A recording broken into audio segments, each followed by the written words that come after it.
대표적 친노 인사인 유인태 전 국회 사무총장이 조국이 책을 출간한 것과 관련해 인간적으로 동정도 가고 이해도 간다라고 말했습니다. 유 전 사무총장은 31일 SBS 라디오 주영진의 뉴스 브리핑에 출연해 저는 뭐 책을 낸다고 그러길래 인간적으로는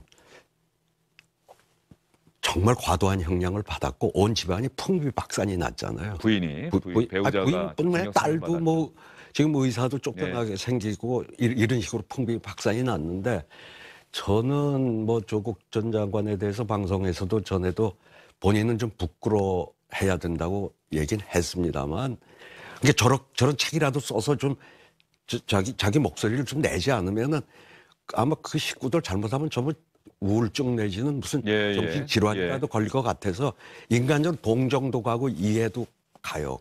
유인태 전 사무총장은 조국이 책을 출간함으로써 국민이 겪는 정신적 고통은 생각하지 못하시나 봅니다. 다만 유인태 전 사무총장은 책 출간이 이해는 가는데 워낙 그동안에 아주 고고하고 거룩한 사람처럼 해왔던 것에 비해서 드러난 게 여러 가지로 좀 부끄러운 일들을 많이 했지 않느냐고 설명했습니다. 또 그랬으면 나중에 장관직만 좀 사양했더라도 저렇게까지는 안 갔을 텐데 그냥 업보라고 생각하는 게 본인도 마음이 조금 더 위안이 되지 않을까 생각한다고 말했습니다.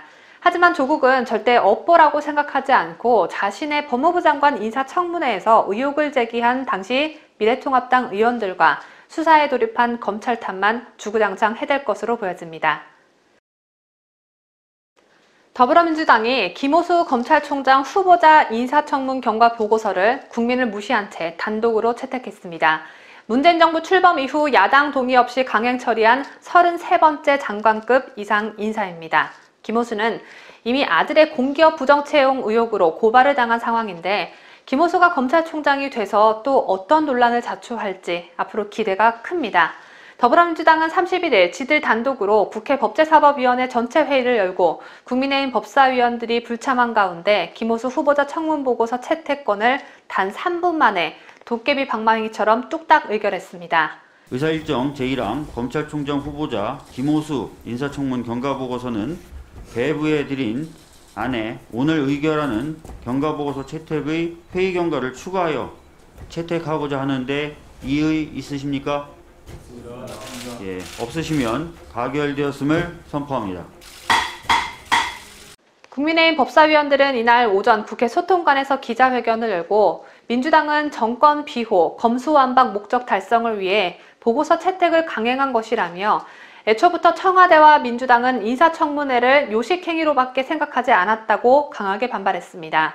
민주당의 일방적 행태는 오만과 독선을 넘어 의회 독재의 정수를 보여준 것이라고 성토한 국민의힘 법사위원들은 청와대와 민주당은 협치, 민주주의라는 단어를 입에 올릴 자격이 없다고 질타했습니다. 김오수의 검찰총장직 시작과 박범계 법무부 장관의 기수역전 검찰 인사가 예고된 가운데 고위검사들의 줄사표가 이어지고 있습니다. 조상철 서울고검장에 이어 오인서 수원고검장 그리고 고흥 인천지검장까지 연달아 사의를 표명했습니다.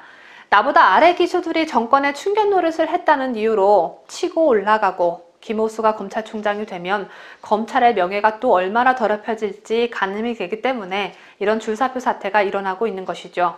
31일 법조계에 따르면 사법연수원 23기 오인서 수원고검장과 24기 고흥 인천지검장이 이날 사의를 표명했습니다.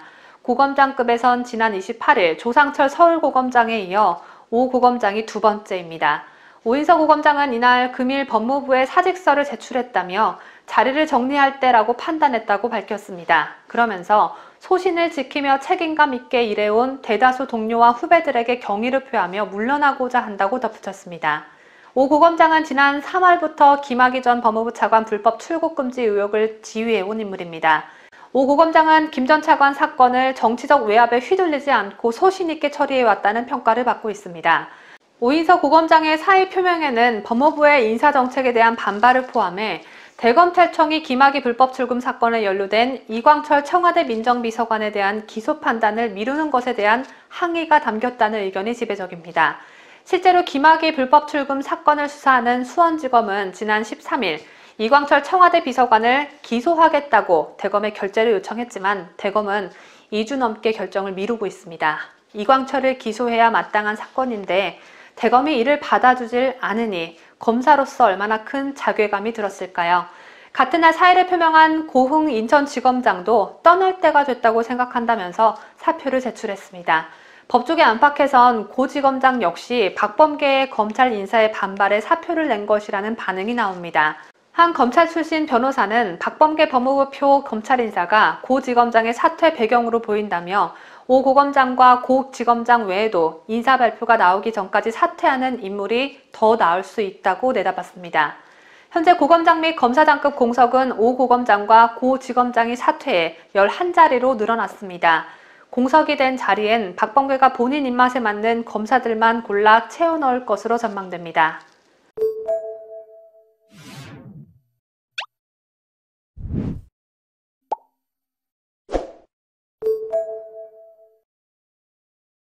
더불어민주당이 전국민 5차 재난지원금 지급을 위해 또 시동을 걸고 나섰습니다. 더불어민주당 지도부가 연일 경제 회복을 위한답시고 추가 경정 예산 편성을 주장하고 있는데 대선을 9개월여 남겨둔 상황에서 또다시 추경이 거론되자 국민의힘은 미래 세대를 인질 삼는 선심성 정책이라고 비판했습니다. 윤호중 민주당 원내대표는 31일 국회에서 열린 당 최고위원회의에서 저희 당은 이번 여름에 움츠러든 실물 경기에 온기를 불어넣기 위한 추가 경정 예산안 등 추가 재정 대책을 강구해 나갈 계획입니다. 방역 당국과 협의하면서 백신 접종자에 대한 인센티브도 늘려나가겠습니다. 윤호중이 추경을 언급한 것은 이번이 처음이 아닙니다. 지난 28일 당 최고위원회에서도 윤호중은 코로나 백신 접종으로 경제 활동이 회복되는데 발맞춰 제2차 추경이 마련된다면 한국 경제의 특급 윤활유 역할을 할 것이라고 주장했습니다. 실제로 민주당에서는 추경을 통해 전 국민에 지급되는 5차 재난지원금을 검토 중입니다. 지급 시기는 추석 직전이 유력한 것으로 전해졌는데 지난해 5월 전 국민 4인 가구 기준 100만 원씩 지급했던 1차 재난지원금 예산 규모가 14조 3천억 원이었던 것을 감안하면 이번에도 비슷한 수준에서 추경이 추진될 것으로 예상됩니다.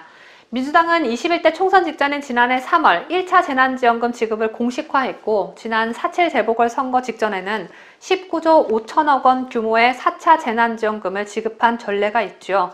제 개인적인 생각으로는 올해 추석 직전에 5차 재난지원금을 뿌리고 대선 바로 직전인 내년 설날에 6차 재난지원금을 뿌려대지 않을까 추측됩니다. 야당도 대선을 앞두고 지급되는 재난지원금이 결국 선거용이라고 주장합니다. 안병길 국민의힘 대변인은 임기 1년이 채 남지 않은 정부 여당이 손발을 맞춰가며 또다시 빚잔치를 하겠다고 나서는 모습을 보면 과연 이 정권이 미래 세대를 위해 얼마나 고민하고 있는지 묻지 않을 수 없다고 비판했습니다. 안 대변인은 과연 재정 투입 효과에 대한 깊은 성찰은 있었던 것인지 아니면 성난 민심을 달래보고자 하는 주먹구구식 예산 투입, 대선과 지선을 앞둔 선심성 예산인지 스스로에게 되물어야 할 것이라고 지적했습니다. 북한이 드디어 한미정상회담 9일 만에 첫 반응을 내놨습니다. 북한은 문재인을 향해 역겹다고 조롱하는 등 이번에도 역시 문재인을 대놓고 무시하며 깔아뭉갰습니다. 북한은 특히 한미 미사일 지침 종료는 고의적인 적대 행위라며 대한민국과 미국을 싸잡아 맹비난했습니다.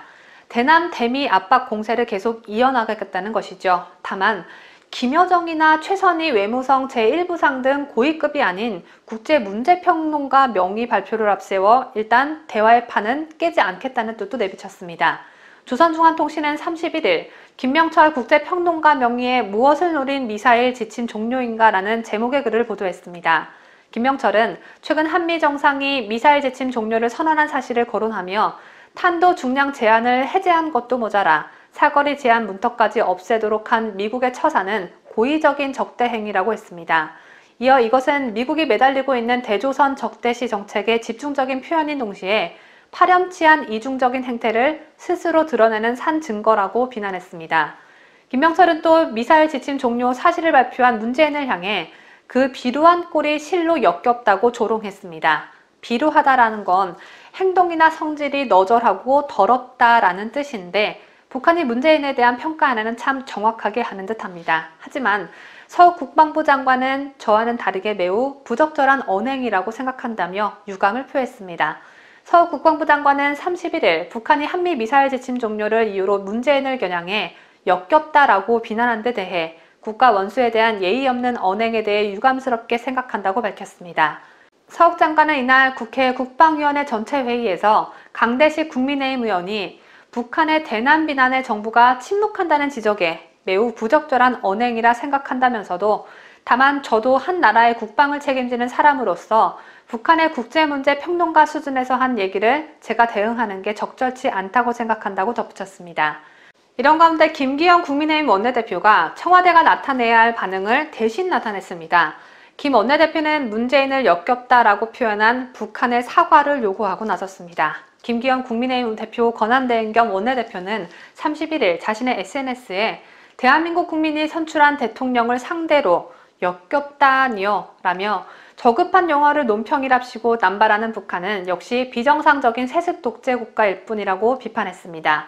아울러 김 대표 대행은 문 정권도 비정상적인 북한에 대해 저자세의 일변도에서 벗어나 정상적인 자세로 전환해야 할 때라며 북한의 찍소리 한번 못하는 문재인 정부를 지적했습니다. 한편 북한 외교관 출신인 태영호 의원은 북한 논평의 명의가 국제문제평론가 김명철이라고 된 점을 들어 북한 입장 발표의 주체가 북한이 아닐 수 있다며 김명철을 내세워 미국이나 한국의 간을 보는 것이라고 분석했습니다.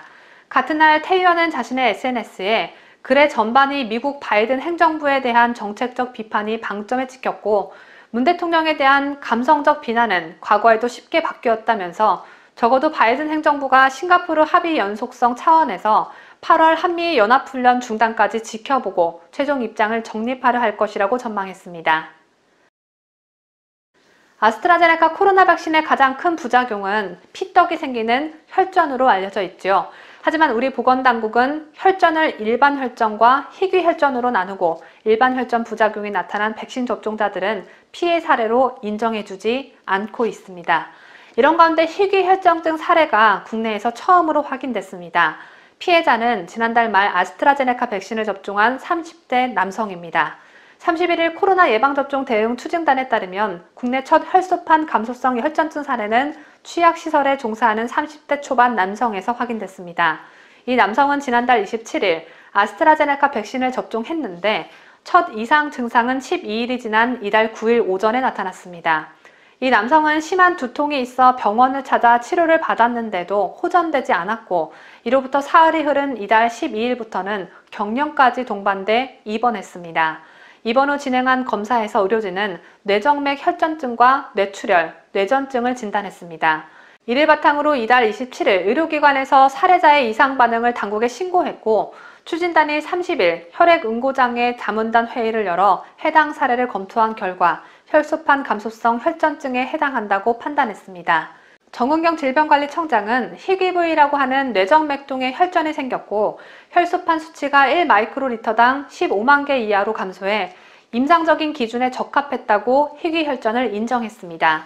추가로 이날 혈소판 인자에 대한 항체 검사에서도 최종 양성으로 확인돼 혈소판 감소성 혈전증 사례로 확정했다고 당국은 밝혔습니다.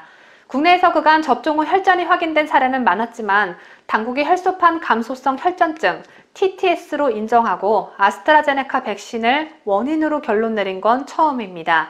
희귀 혈전증 피해자가 첫 이상 증상을 접종 12일 만에 겪은 만큼 당국은 접종 후 최대 4주까지는 두통과 복통 등의 이상 증세를 살펴달라고 당부했습니다. 서은숙 예방접종 피해조사반 위원은 접종 후 바로 혈전이 생기는 게 아니라 혈전이 만들어지는 상황이 생기고 이후 증상이 나타나기 때문에 4주 정도까지 몸의 변화가 있는 걸 잘 관찰해야 한다고 말했습니다. 현재 65세 이상의 아스트라제네카 접종이 한창인 가운데 희귀 혈전 사례가 확인되자 당국은 접종 대상자들의 불안감이 확산하지 않을까 긴장하고 있습니다. 정은경 청장은 발생이 굉장히 드물고 조기에 발견하면 치료가 가능하다. 접종으로 인한 위험보다는 이득이 크다며 정신 승리를 이어나가고 있습니다.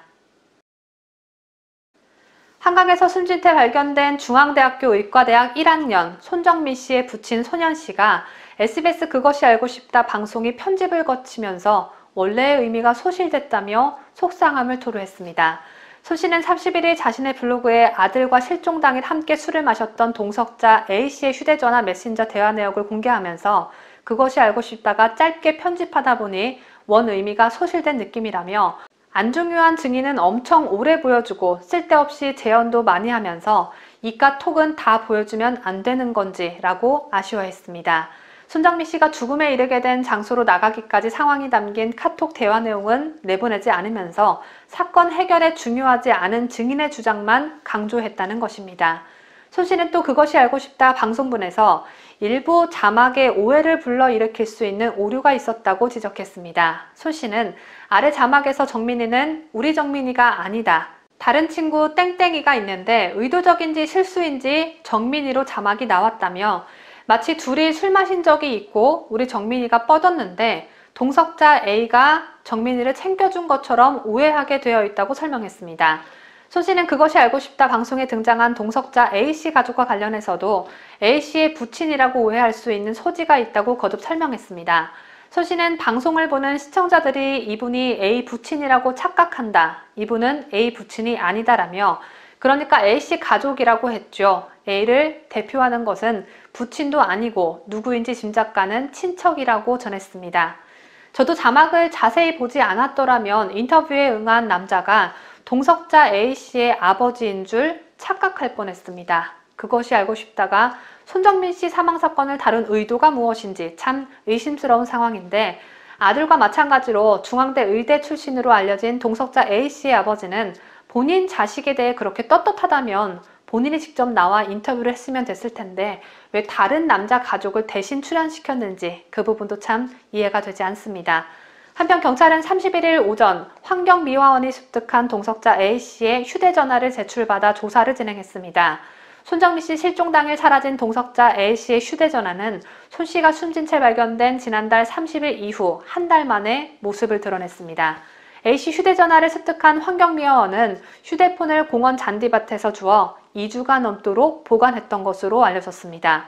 서울 서초경찰서는 환경미화원 B씨가 A씨의 휴대전화를 습득한 경위를 정확하게 확인하기 위해 환경미화원 B씨를 상대로 법 최면 수사를 실시했다고 31일 밝혔습니다. 이에 대해 누리꾼들은 수많은 경찰이 동원되어 휴대폰을 수색했는데 환경미화원이 왜 지금 와서 신고했을까?